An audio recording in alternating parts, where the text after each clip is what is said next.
জয় Hind everyone. তো দেখো আজকে তোমাদের ডব্লিউপি এক্সাম সংঘটিত হয়ে গেল। তো তোমাদের কি কি প্রশ্ন এসেছে এবং তার সঠিক উত্তরগুলো কি সেগুলো তোমরা একবার মিলিয়ে নাও। তো দেখো নিচের কোন বাদ্যযন্ত্রটির সাথে ওস্তাদ আলী আকবর খান সম্পর্কিত ছিল? কমন প্রশ্ন। তো কোন বাদ্যযন্ত্রের সাথে তিনি যুক্ত ছিলেন? তিনি ছিলেন কিন্তু সরোদের সাথে যুক্ত। তোমরা যারা অপশন বি করেছো তারা কিন্তু প্রত্যেকে সঠিক। পরবর্তীতে আমরা দেখব যে নিচের কোন নদীগুলির সূত্রপাত প্রায় একই জায়গা থেকে হয়? তো দেখো ব্রহ্মপুত্র এবং সিন্ধুর যে উৎপত্তিস্থল সেটি কিন্তু একই প্রায়। তো অপশন ডি তোমরা যারা করেছো তারা কিন্তু প্রত্যেকে সঠিক। আমরা পরবর্তীতে দেখব যে নন স্টিক রান্নার বাসনপত্র কি দিয়ে আচ্ছাদিত করা থাকে? নন স্টিক রান্নার বাসনপত্র কি দিয়ে আচ্ছাদিত করা থাকে? কি হবে সঠিক উত্তর? তোমরা রাখবে অপশন এ টেফলন। যারা করেছো তারা কিন্তু প্রত্যেকে সঠিক। অপশন এ হবে কিন্তু এই প্রশ্নের সঠিক উত্তর। পরবর্তী প্রশ্ন দেখো জাল্লিকাট্টু উৎসব কোন রাজ্যের সাথে সম্পর্কিত? জাল্লিকাট্টু উৎসব কোন রাজ্যের সাথে সম্পর্কিত? তো তোমরা যারা তামিলনাড়ু করেছো তোমরা কিন্তু প্রত্যেকে সঠিক। তামিলনাড়ুর সাথে কিন্তু এই জাল্লিকাট্টু উৎসব এটি কিন্তু সম্পর্কিত। পরবর্তী দেখো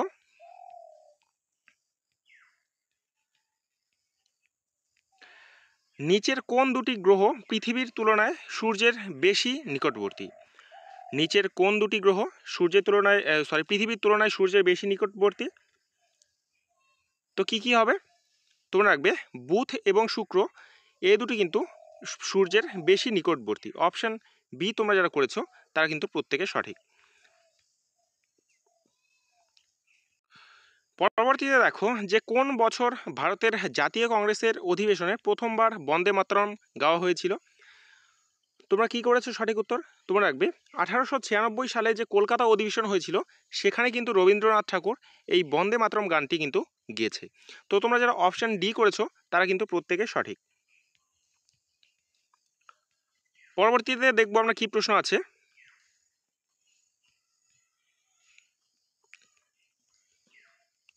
দেখো 28 নম্বর প্রশ্ন নিচের কোন বিদ্রোহটি সিধু ও কানুর সাথে সম্পর্কিত? কোন বিদ্রোহটি নিচের সিধু এবং কানুর সাথে সম্পর্কিত?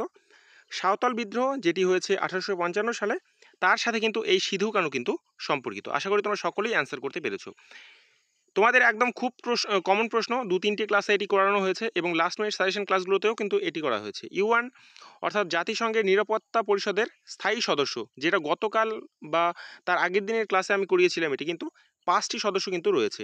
অপশান ডি হবে এই প্রশ্নের সঠিক উত্তর। পরবর্তীতে আমরা দেখব আন্তর্জাতিক যোগ দিবস। লাস্ট মিনিট সাজেশন থেকে তোমাদের একদম হুবহু কমন যে আন্তর্জাতিক যোগ দিবস কবে পালিত হয়? তো তোমরা যারা 21শে জুন করেছো তারা কিন্তু প্রত্যেকে সঠিক। 21শে জুন তারিখে কিন্তু এই আন্তর্জাতিক যোগ দিবস পালন করা হয়ে থাকে। পরবর্তীতে আমরা দেখব এই যে নীতি আয়োগের চেয়ারপারসন, তোমাদের কতবার করিয়েছি এটি। নীতি আয়োগের চেয়ারপারসনকে মনে রাখবে যে এই নীতি আয়োগের চেয়ারপারসন কিন্তু সবসময় প্রধানমন্ত্রী হয়ে থাকে, অর্থাৎ নরেন্দ্র মোদী আমাদের কিন্তু এই নীতি আয়োগের চেয়ারপারসন অর্থাৎ প্রধানমন্ত্রী হবে এই প্রশ্নের সঠিক উত্তর। তোমরা যারা অপশান সি করেছো তারা কিন্তু সঠিক। পরবর্তী প্রশ্ন দেখো নিচের কোনটি সঠিকভাবে মেলেনি? নিচের কোনটি সঠিকভাবে মেলেনি? তো দেখো মণিপুরের রাজধানী ইম্ফল, নাগাল্যান্ডের কোহিমা, মেঘালয়ের শিলং এবং মিজোরামের আইজল, কিন্তু এখানে দেখো ইটানগর দেওয়া রয়েছে, তো এটি কিন্তু মেলেনি। তো অপশান তোমরা ডি যারা করেছো তারা কিন্তু প্রত্যেকে সঠিক। পরবর্তী প্রশ্ন দেখো শাহজাহানের 4 পুত্রের মধ্যে কে অথর্ববেদ অনুবাদ করানোর ক্ষেত্রে স্বীকৃতি পান? তো কে? তো তোমরা যারা দাঁড়া করেছো অপশান ডি দাঁড়া, দাঁড়া কিন্তু এই প্রশ্নের সঠিক উত্তর। তোমরা যারা দাঁড়া করেছো তারা কিন্তু প্রত্যেকে সঠিক। পরবর্তীতে আমরা দেখব যে দেখো আমাদের জাতীয় পতাকার দৈর্ঘ্য এবং প্রস্থের অনুপাত কত? জাতীয় পতাকার দৈর্ঘ্য এবং প্রস্থের অনুপাত কত? প্রস্থ এবং দৈর্ঘ্যের অনুপাত। দেখো এখানে কিন্তু ঘুরিয়ে দিয়েছে প্রশ্নটি, ঠিক আছে। ম্যাক্সিমাম থাকে দৈর্ঘ্য এবং প্রস্থ, যেটি হয় 3:2। যেহেতু এখানে প্রস্থ এবং দৈর্ঘ্য করেছে তো 2টা আগে চলে আসবে। অপশান সি তোমরা যারা করেছো তারা কিন্তু প্রত্যেকে সঠিক। পরবর্তী দেখো যে সেফোলজি কি? সেফোলজি কি? তোমরা রাখবে এই সেফোলজি হচ্ছে কিন্তু নির্বাচন ও ভোট ইত্যাদি পরিসংখ্যান সংক্রান্ত চর্চা। অপশান এ তোমরা যারা করেছো তারা কিন্তু সঠিক। পরবর্তীতে দেখো যে নিচের বায়ুমণ্ডলের কোন স্তরটিতে সর্বাপেক্ষা বেশি আবহাওয়া সংক্রান্ত ঘটনা সংঘটিত হয়? কোন স্তরে? তো সকলেই জানো যে ট্রোপোস্ফিয়ারে। এটিও কিন্তু তোমাদের করানো প্রশ্ন। এই ট্রোপোস্ফিয়ারে কিন্তু সবথেকে বেশি আবহাওয়াগত ঘটনা হয়। পরবর্তী দেখো যে পার্লামেন্টের দুটি অধিবেশনের মধ্যে সময়ের ব্যবধান অবশ্যই এর বেশি ড্যাশের বেশি হওয়া উচিত নয়। তোমাদের বহুবার করানোর প্রশ্ন এটি কিন্তু 6 মাসের বেশি কিন্তু করানো উচিত নয়। অর্থাৎ বছরে কিন্তু 3টি করাতে লাগে যাতে 6 মাস পার না হয়, ঠিক আছে? বছরে 3টি অধিবেশন হয়, তার মধ্যে ব্যবধান কত থাকে? 6 মাস। অপশন সি হবে কিন্তু এই প্রশ্নের সঠিক উত্তর। তোমরা যারা অপশন সি করেছো তারা কিন্তু প্রত্যেকে সঠিক। পরবর্তী প্রশ্ন দেখো যে প্রচণ্ড ঝড়ের পূর্বে কেন ব্যারোমিটারের পারদ স্তর দ্রুত নেমে যায়? কিসের জন্য? তোমরা রাখবে বায়ুমণ্ডলীয় চাপ হ্রাসের জন্য কিন্তু এই ব্যারোমিটারের পারদ স্তর এটি কিন্তু দ্রুত নেমে যায়। তোমরা যারা অপশন ডি করেছো তারা কিন্তু সঠিক। পরবর্তীতে দেখবো কি প্রশ্ন রয়েছে। এই যে আবুল ফজলের আকবরনামা লেখা হয়েছিল কোন ভাষায়? তোমাদের করানো হয়েছে, এটি কিন্তু ফার্সি ভাষায় কিন্তু তিনি লিখেছেন। অপশন সি তোমরা যারা করেছো তারা কিন্তু সঠিক।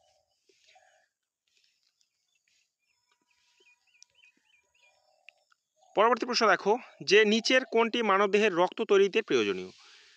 তো কি প্রয়োজনীয়? তো লোহা। অপশন সি তোমরা যারা করেছো তারা কিন্তু প্রত্যেকে সঠিক, লোহা কিন্তু প্রয়োজন। পরবর্তী প্রশ্ন দেখো নিচের কোন রাজ্যগুলি বাংলাদেশের সীমাকে স্পর্শ করেছে? কোনটি করেছে? তোমরা রাখবে পশ্চিমবঙ্গ, আসাম, ত্রিপুরা, মিজোরাম, এই 4টি রাজ্য কিন্তু বাংলাদেশের সীমানা স্পর্শ করেছে। তোমরা যারা অপশন বি করেছো তারা কিন্তু প্রত্যেকে সঠিক। দেখো একটি আনকমন প্রশ্ন, এটা আমরা করাইনি। লিফট এর আবিষ্কর্তা কে? লিফট এর আবিষ্কর্তা কে? তোমরা রাখবে এই লিফটের আবিষ্কর্তা ছিলেন কিন্তু ইজি ওটিস। তিনি কিন্তু এই লিফট আবিষ্কার করেছিলেন। অপশন সি তোমরা যারা করেছো তারা কিন্তু প্রত্যেকে সঠিক।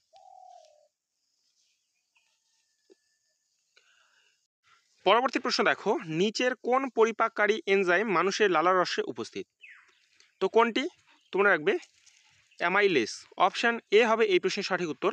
অ্যামাইলেস কিন্তু উপস্থিত।